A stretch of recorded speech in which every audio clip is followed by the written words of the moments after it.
How you doing? I'm doing great. We went to the Alanis Morissette and Joan Jett concert last night. It was so amazing. It was like a feminist dream. It was.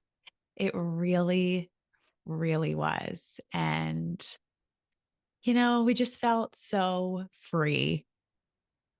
We It tried to was take a picture with bad. Alanis. It's bad. We But it should was post it. We're going to post the one that we tried to take with her. there is something about live, specifically 90s concert music that you just feel free. Brings you right back. Then I pissed in a bush. You pissed in a bush. I pissed in a parking lot. Yeah. I think it was the only option. It was that or Peter Pants. We couldn't find a bathroom anywhere. It was We horrible. had to wait in this huge line to get back on the ferry from Camden to Philly. Which if you've never taken the ferry from Philly to Camden, you should. It's lovely. Which you haven't. It was my first time. It was amazing. You're welcome. It was so fun. I popped your fairy cherry. You did. You popped. I popped your fairy cherry. And it was great. And then we went and ate Wawa at 1 a.m. and then I got home at 2:30, which is the latest that I have stayed up ever. I was so proud of you. It was Thank you. really, really hard. I could tell in your eyes as you were eating that Wawa that you were so anxious. I was like, it's fine. I'm already thinking about the sleep and the lack of sleep. You're like, I'm going to eat this as quick as I can so I can drive home and get in bed. But it was fine. You slept in. It's great. I was actually able to sleep in. My daughter was at my in-laws' house. My in-laws' house, my parents' house. Wow. My daughter was at my parents' house. And then my husband went and got her in the morning. She came in. She gave me a big kiss on the cheek and then let me sleep. Wow. So I was really living my best life. Your week really turned around. It did. Well, I was having such a shitty fucking week. There's just like a million things I have going on right now. And it was a ton of stress. And like, I'm literally driving to the city sobbing. Sobbing like so in an so hour and a half and I'm of traffic. so overwhelmed. And it's like one of those things where it's like, should I just cancel? Is this too much? Like, is this a thing I should have been saying no to? And I think that's so hard. Is like, when do you say no to stuff? And I like had said to you on the phone, I was like, why should I say no to something I really want to do when I have to say yes to all of the other fucking bullshit? Yeah. And so I pushed myself to get there, sobbed the entire way in, and it's last. You know what? And I think it really shows us that like you can be in a state of mind and it can change so rapidly based on your environment. It's so true. And I think so often when we're in a state of mind where we're struggling with something, it's easy to like attach it to so many things and say like, oh, everything's terrible, right? Like spirals. And then when you get out of that state of mind, you're like, oh, wait, I'm fine. And everything's fine. Well, it makes me think about, something to talk a lot about the psychedelics and psychedelic assisted therapy community is set and setting, right? So mindset and setting.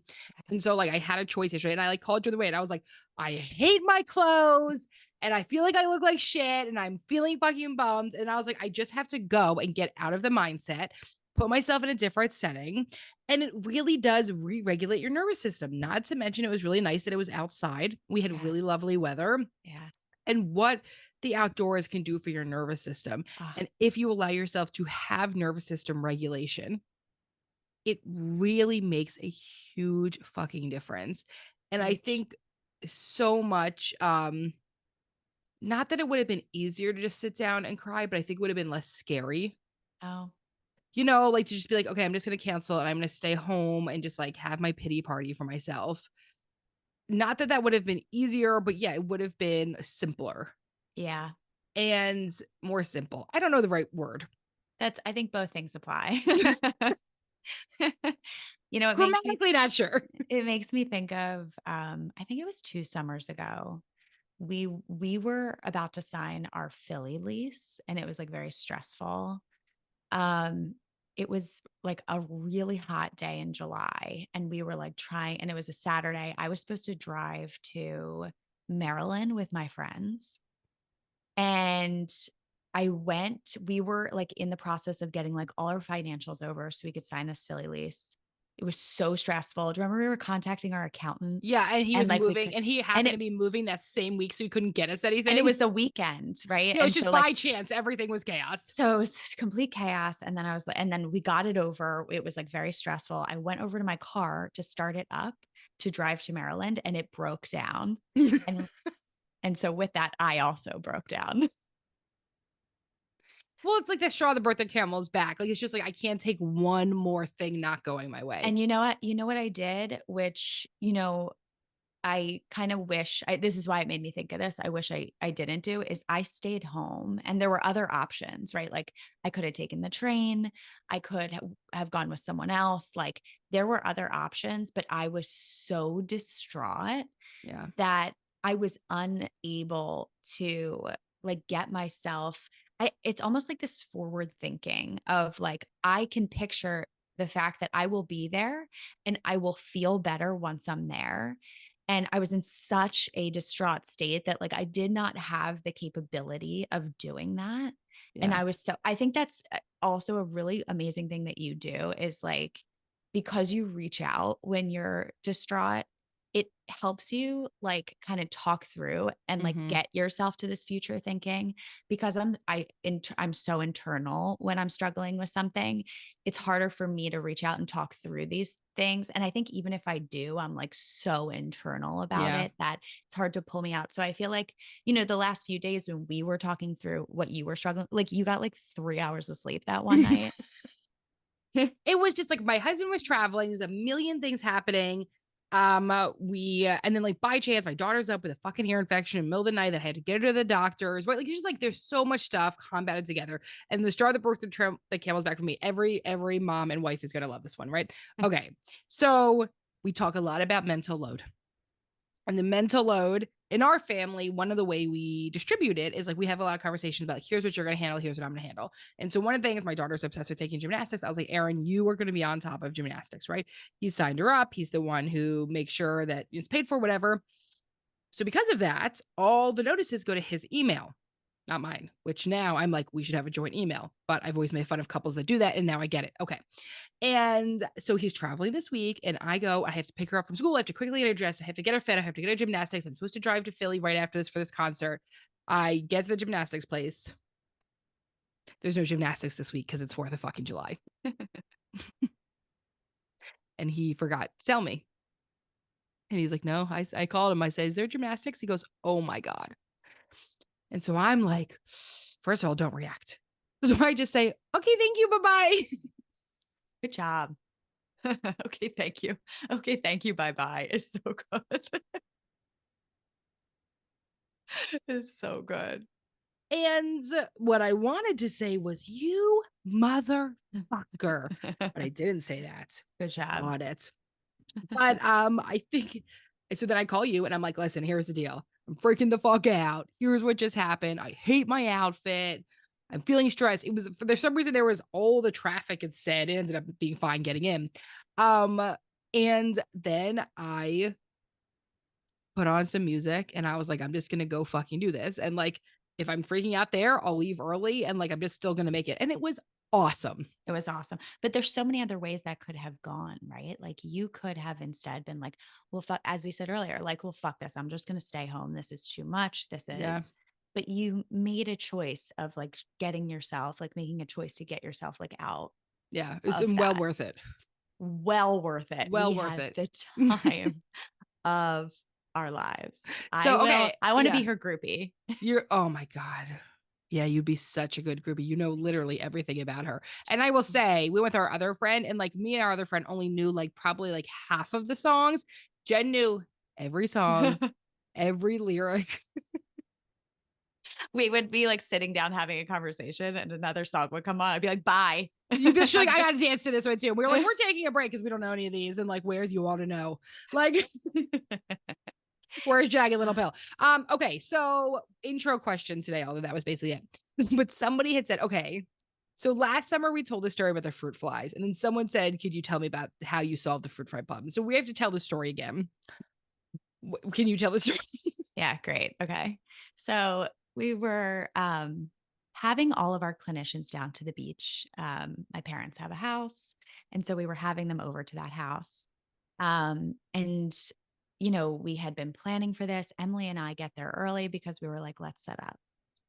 I get there first.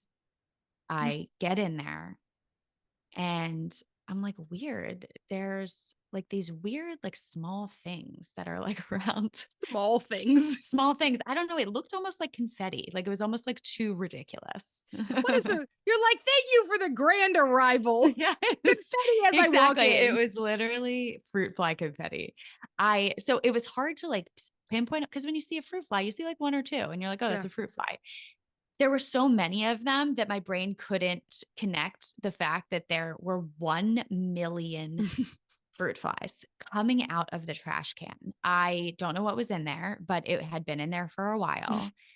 And fruit flies multiply at a ridiculous rate.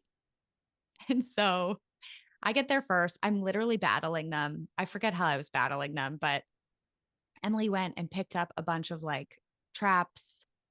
And we were like, this is fine. We got here. I think we got there the night before. So we were like, we got here early enough. Like Yes, we're we'll like, battle these. we will handle this. We will handle and battle these millions of fruit flies. I like wish I was exaggerating, but I don't think I am. We still have the footage. We'll put it up on Instagram again. But I mean, like, okay, so and here's the thing. So I get this call from Jen. She's like crying. She's like, the fruit flies everywhere. And I have a tendency to dismiss Jen sometimes when it comes to bugs. Which like really just brings up all my trauma. Sorry. But when it comes to bugs, you can sometimes have big reactions. That is fair. I'm not a bug girl. You're not a bug girl. And I have no problem with bugs and like creepy crawlies. So I'm like, okay. So I'm like, all right, babe, don't worry. We got this. I'm going to stop at the store. I'm going to like, in my head, I'm thinking I'm going to roll in and I'm going to solve this problem in 5 seconds because I'm fearless, right? I walk into this house and I was like, holy shit. I'm breathing them in. It wasn't exaggerating. It was not exaggeration. But I mean, I've seen you run from a bug sometimes. That's fair. That's fair. But I'm thinking, I'm like, my grandiose sense is like self is like, I'm going to fix this in 1 minute. I get there and I'm like, this is actually really bad. And then I like open this drawer and there's ants. Forever the ants. There was then ants everywhere. So the inside is a zoo. It was at one point I was like, I have to go outside because there was so many bugs in here. And we were like, oh, this is gonna be so nice. We'll get down early. We'll watch a movie. We were so excited. Our plans were ruined, to say the least. So then we're cleaning the entire house. You have to, if you have like a severe fruit fly infestation, you have to also, I guess, like lay their eggs in drains. So you have to boil water, pour it down the drains. And so we are like cleaning everything, trying to capture these motherfuckers, trying to kill the eggs. And we get to a point probably 4 hours later, right? I would say like 1 o'clock in the morning. And we were like, all right, we feel like we've gotten this under control. And I'm like, hey, my goal for the night was to put a face mask on and watch a movie. So I go upstairs and I put this face mask on. And as I do it, I'm like, oh my God, I got this face. I will stand by. It's the best fucking face mask I've ever used. It's from the greenhouse in Westchester. To link it. Westchester. It is so good. We'll have to link it in the bio. I don't have a link to it. I'm not going to do that. But I'm like telling Jen, I'm like, oh my God, you have to try this face mask. It's like a sugar, apricot, date, blah, blah, blah. Can I chime in? Yeah. And she's explaining this to me and her face is covered in this mask. And all of a sudden I start to see fruit flies just gravitating towards this. Because what I forgot about using my all natural fruit scrub is that there is a fruit fly infestation in the house. So all of a sudden, she goes, oh no. Oh no. Oh no. And all of a sudden, I am the fly trap. Yes, she becomes the fly trap. So needless to say, our night was ruined. Yes. And so when someone says, could you share how you solved the fruit fly? We actually still genuinely cleaned and then spent the next morning cleaning everything again and getting them we canceled everything. We had to cancel the party because we're like, this would like you could have food out. Like it was insane. So we did. Your parents should have thanked us and we should have sent them a bill for our cleaning fee. Yes. 100%. We didn't. Okay. I'll say them. And so we bought every product known to man to capture the fruit flies, and then we just scrubbed the entire fucking house down. And that's how we solved the fruit fly problem. And listen, it's a lesson in when things don't go as planned. You adjust. You adjust. I mean, was it fun? By 3 a.m., we sat there. We were like, we have to make a call about people coming down, right? Like at some point, and we were just like, and we'd already bought the food. Oh, that was the other worst part. We were like, we'll eat it. We'll eat it all ourselves. And so I think it is so easy for shit to get fucked up. It is so easy for you to get frustrated and for things to get derailed. And I totally get that. And still, what is it? I mean, especially this, like we were so upset to like disappoint people. We were worried people were going to be mad at us. And sometimes you just have to. Sometimes you have to get yourself out of your pity party and get dressed and go out. And sometimes you have to say, this is actually just not going to work. I have to cancel it, even if it could upset someone else. You have to pivot in one way or the other. That was our lesson for the weekend. Yes.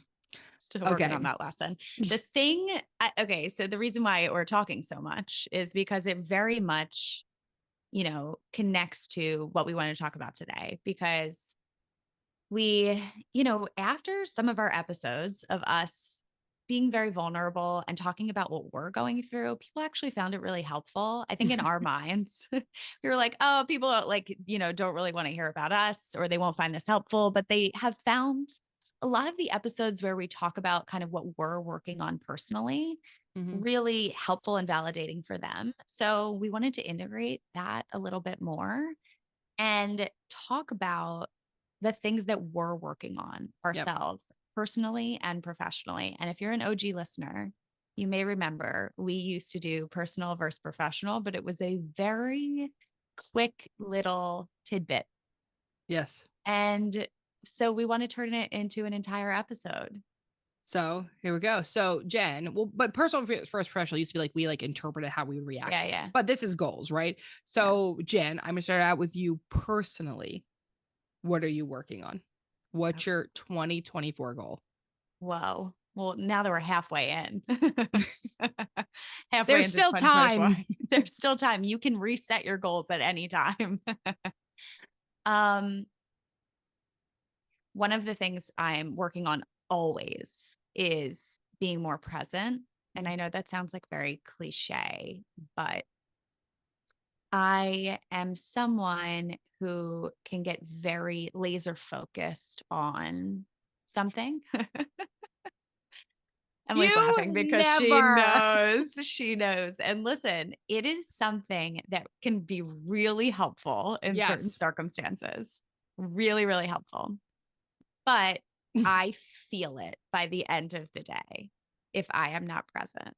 I mean, Jen, there'll be days where like Jen will send me something, like somebody should be working on like Canva, like something really detailed, like something for the website. And I'm like, how many hours have you been doing this, dude? Like, have you stood up? Have you drank water? And she hasn't. I get tunnel vision. I mean, that's such an ADD thing. Exactly. It's very much such an ADD thing. And the thing is, it feels so good in the moment. I love doing it. And that's why I get so obsessive about it, because I really, really enjoy it. Yeah. But in that process, I forget to take care of myself. And when I forget to take care of myself, I feel it when I'm finally forced to be present, like going to sleep.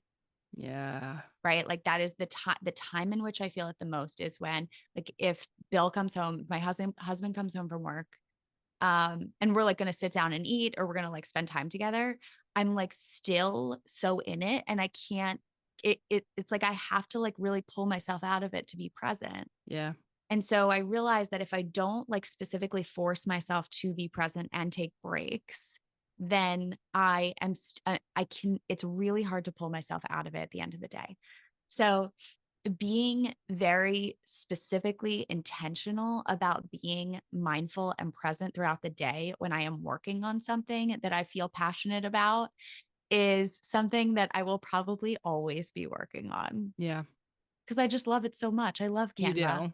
You do. And I mean, that's the thing, is like, you're truly so good at it. I think that's also hard when you're good at something to like not do it. Like, I'm really good at meeting people. She's so good. I would say, okay, here's another thing I have to say. I was telling Emily this last night that when we go out, Emily's always, I'm so busy. I have so many plans. Like I have no time for myself, blah, blah, Yeah. blah. Big social And life, this girl. big social life. And, we'll go out with people. And I hear every time she sees someone that she like peripherally knows, she invites them over. I It's am the literally, nicest person. she is so nice. If She you meet invites me one time, you're going to end up at my home. she invites everyone over. And I said, listen, that's like, it's great. Never something I would do. Yeah. But I'm wondering, like, does it infringe on you having time for yourself? So I think that, okay, here's what I think it infringes on. This is what I think it becomes a problem. Is sometimes becomes a problem because people have expectations of relationships. Where me, like, I'm the type of person, like, if I don't talk to you for a few months, then we can like hang out and it's like exactly the same, right? Like, Yeah. I can run into someone from 10 years ago and I'm like, what is up? And like follow up with everything, right? Also, because I have like a memory of the elephant. She does. And so one, I think people have expectations of me sometimes, and they are thinking that they want more out of a relationship than I am, right? Where I'm like such like a casual, like, yeah, man, come over and hang out and blah blah, and then I'm not gonna talk to you for 6 months. Right. And like, because like that's just how it is. Yeah. But I think what it infringes on actually for someone like me who is incredibly extroverted and has a ton of relationships is it actually ends up hurting my marriage. Oh, Because what will happen is I will forget to prioritize my marriage and we'll have people at my house and like hanging out, and then I'll want alone time and I'm able to get that, but it ends up taking more away from my relationship. okay. And my husband, who is so laid back and so introverted, um sort of, you know what I mean? Like, because for him, like, he could never have, there could be no one who ever walks on our property ever, and Aaron would be thrilled about that. Yeah, I get that. Where I'm like, let's have a fucking party every day, hostess with the mostest.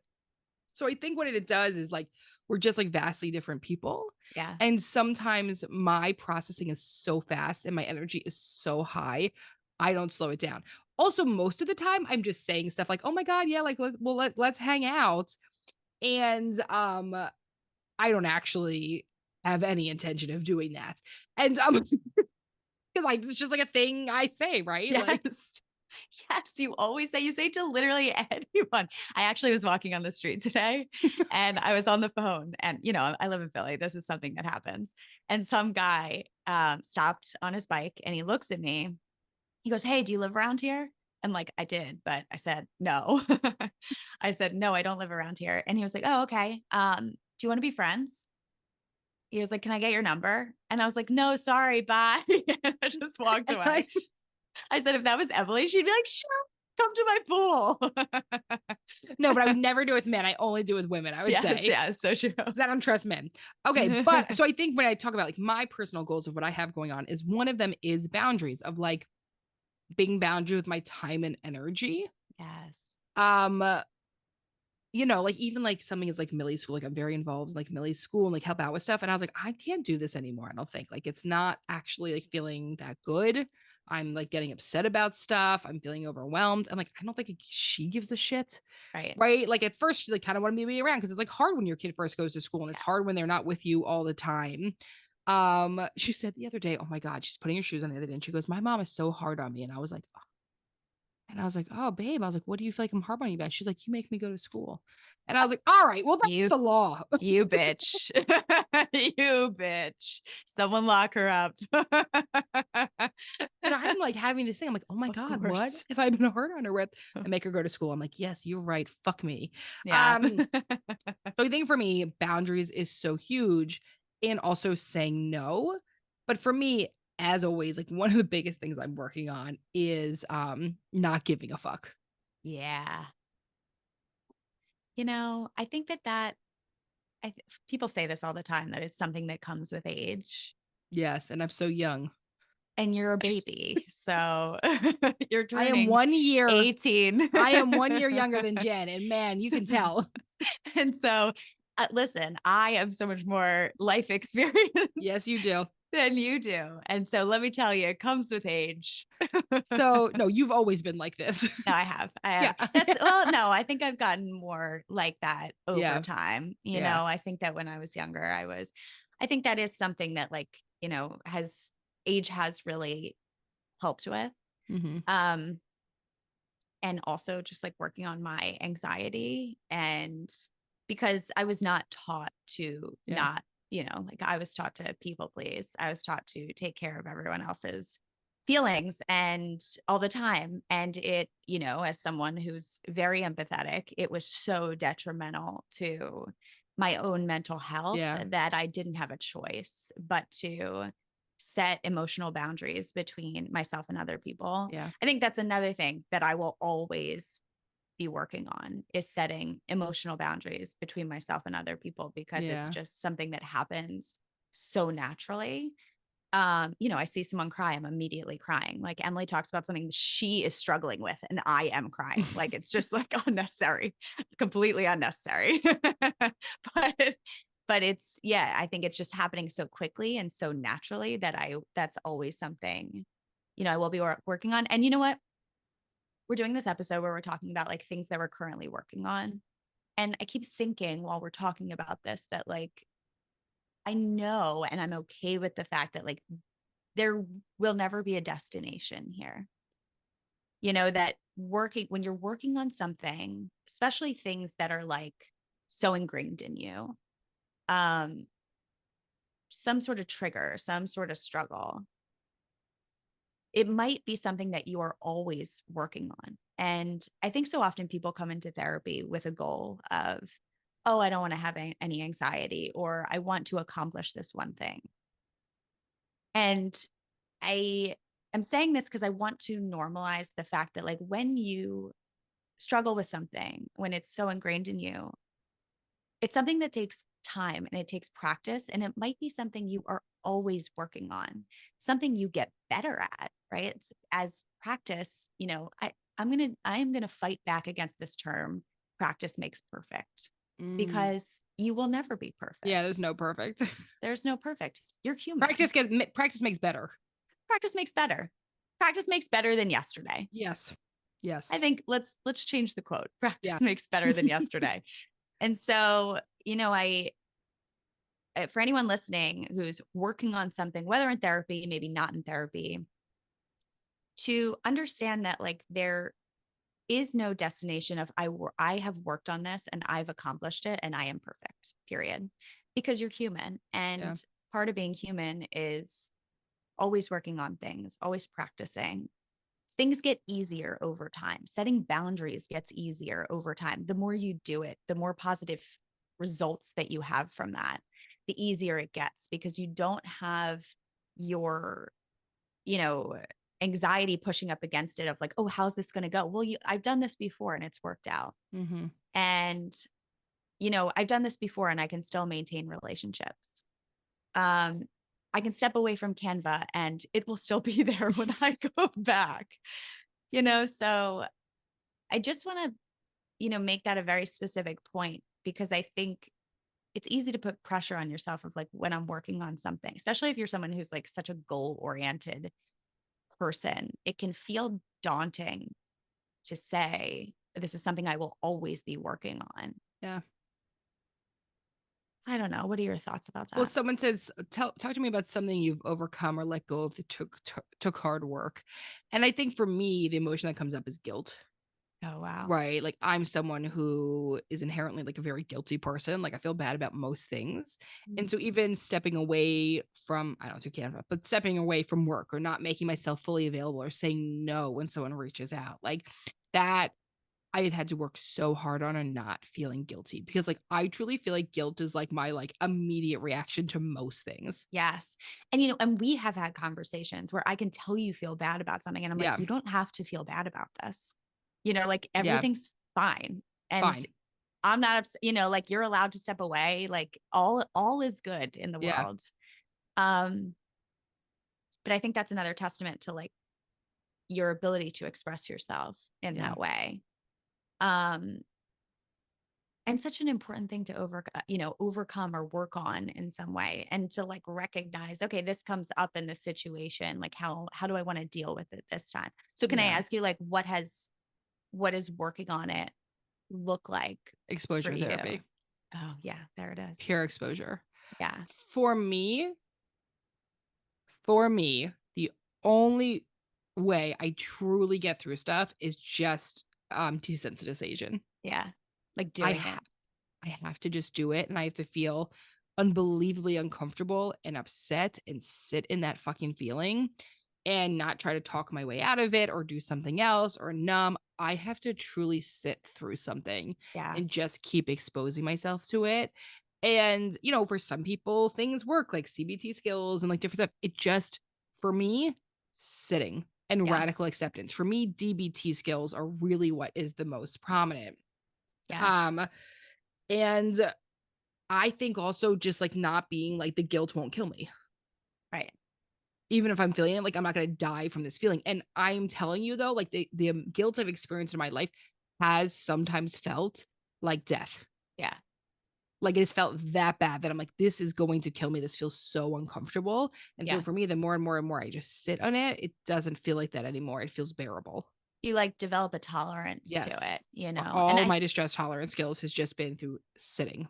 what's interesting, like when you're a teenager, like when you're first like going through the intense emotions of just like being a teenager and growing up and having no control over anything, and you don't have the skills or like understand what to do with those emotions that feel so intolerable, it is easy to lean towards numbing. Yeah. And like, that's like, okay, what else am I going to? No one teaches you to sit with your emotions. No.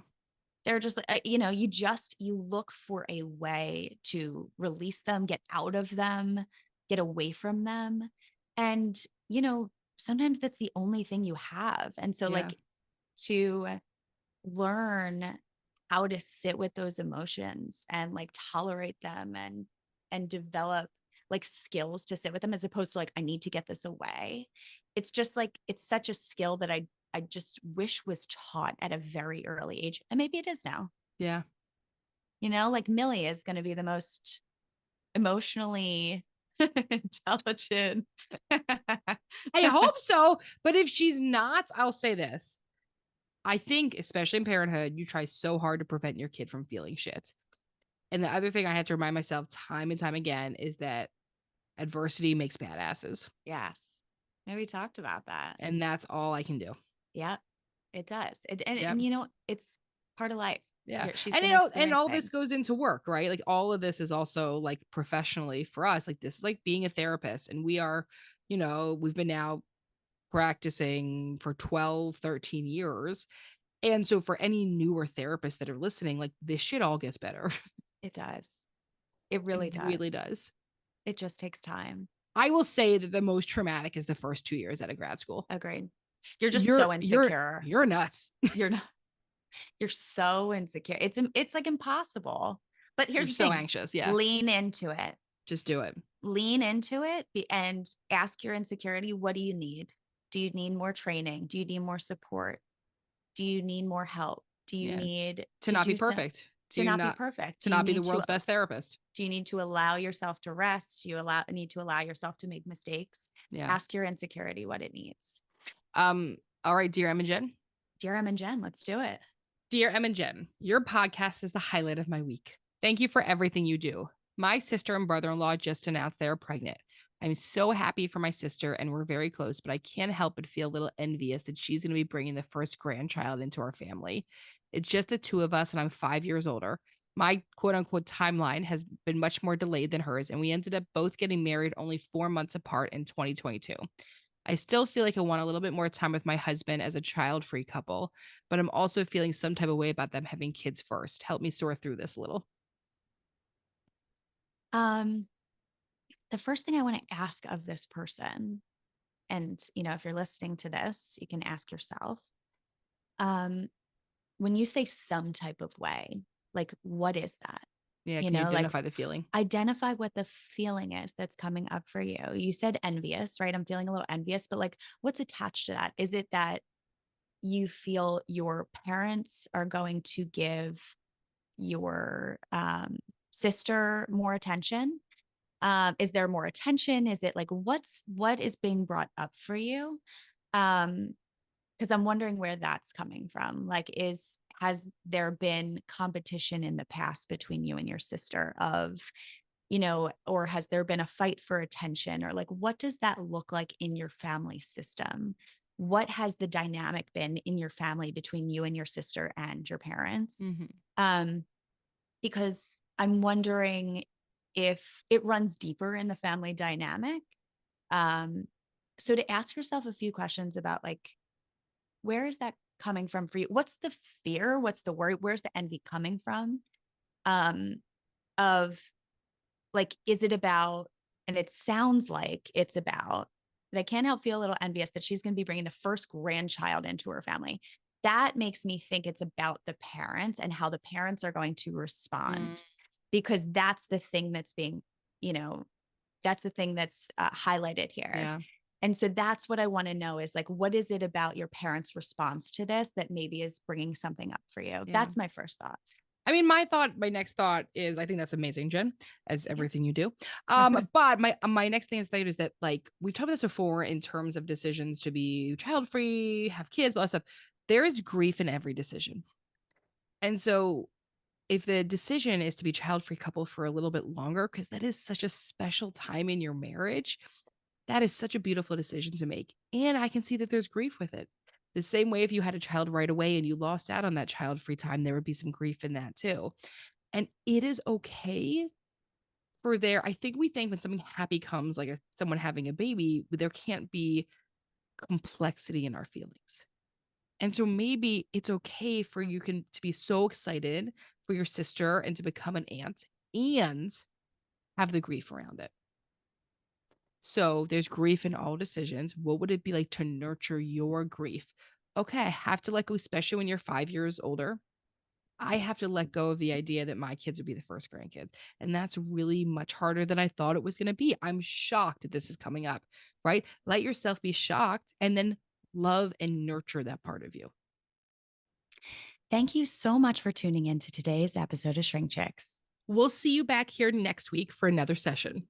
In the meantime, if you want a question answered or a topic discussed, follow us on Instagram at ShrinkChicks.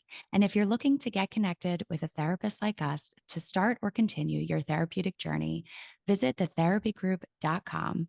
Just fill out a contact form on our website, and we will personally match you with one of our amazing therapists. And for all of our therapists and group practice owners out there, we also offer group practice consulting.